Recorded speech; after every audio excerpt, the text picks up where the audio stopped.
A skilled teacher remains the key to effective instruction. This quote was stated the first week of Summer Institute and has been in the back of my mind this whole entire time at INSA.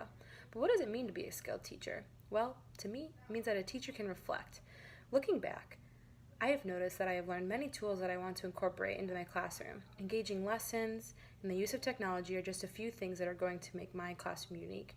A skilled teacher also needs to find out who they are. Discovering who I am as a teacher is just as important as having my students telling me who they are. If I am confident in who I am in the classroom, my students will reciprocate the same energy. A skilled teacher collaborates. Collaborating with my fellow scholars and teachers has allowed me to discuss important topics and changing my thinking of education as a whole. A skilled teacher makes changes based on feedback. During my Mission to Mars camp, the feedback that I've received from my reflective leader has allowed me to debrief who I am as a teacher and has allowed me to grow. A skilled teacher remains the key to effective instruction, a quote stated early on in my education degree, but will last a lifetime. Throughout the Golden Apple experience, I feel like I've really grown professionally. The two core competencies of Golden Apple that I've really most identified with would be the cultural competency and best practices.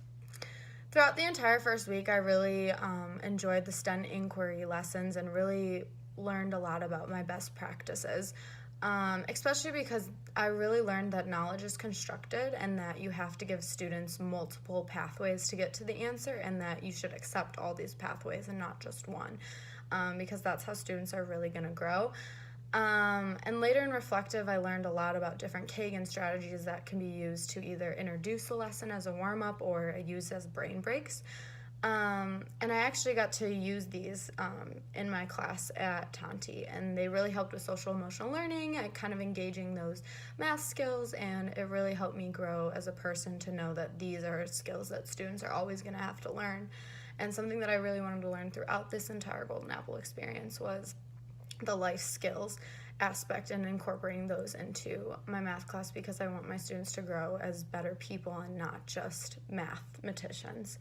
And then the thing I wanted to focus most on with best practices would be wait time, just because I realized students really need a lot of time, and maybe one student might get it in 5 seconds, but I need the majority of my students to have the time to be able to think and process.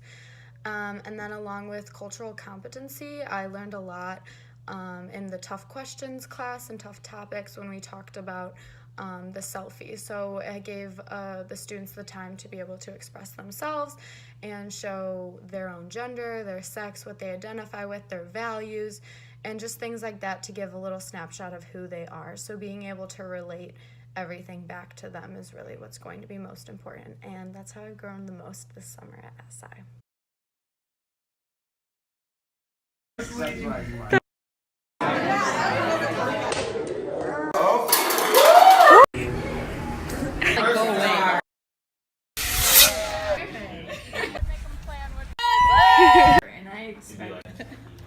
Okay.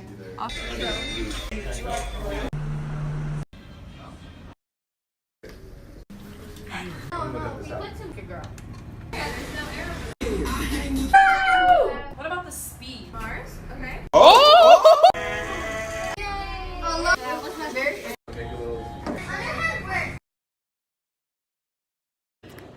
The core competencies that I grew the most in this SI were civic engagement and professionalism.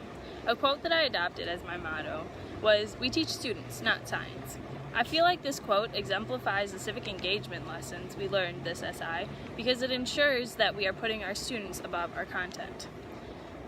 If we as teachers sit back and only reflect on what the history books write about us, then we are failing our students.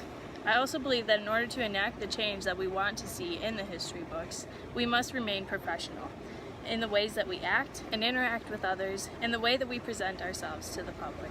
We are representatives of ourselves, our schools, our students, and we should take pride in that. And that's only done if we remain professional, which I have changed my definition of time and time again, and it happened again here at SI. I ultimately think that all the 5 core competencies are very important, but for me, civic engagement and professionalism really went hand in hand, and the definitions are constantly changing still, but SI definitely contributed. In 5 weeks, there have been 24 different seminars, 7 days of on-site, 4 days of STEM Institute, 3 field trips, 1 day of mock interviews, and 22 days of reflecting on how I can better impact my students. In 5 weeks, I've been challenged and failed. I've questioned my endorsement areas, I've questioned my teaching practices, and I've questioned myself. In 5 weeks, I've learned how to persevere when I am frustrated. I've learned how to rely on my colleagues for support. I've learned how to better myself for my students. I've learned how growth mindset and best practices are the best practices. In 5 weeks, learning and then doing have been my biggest struggle.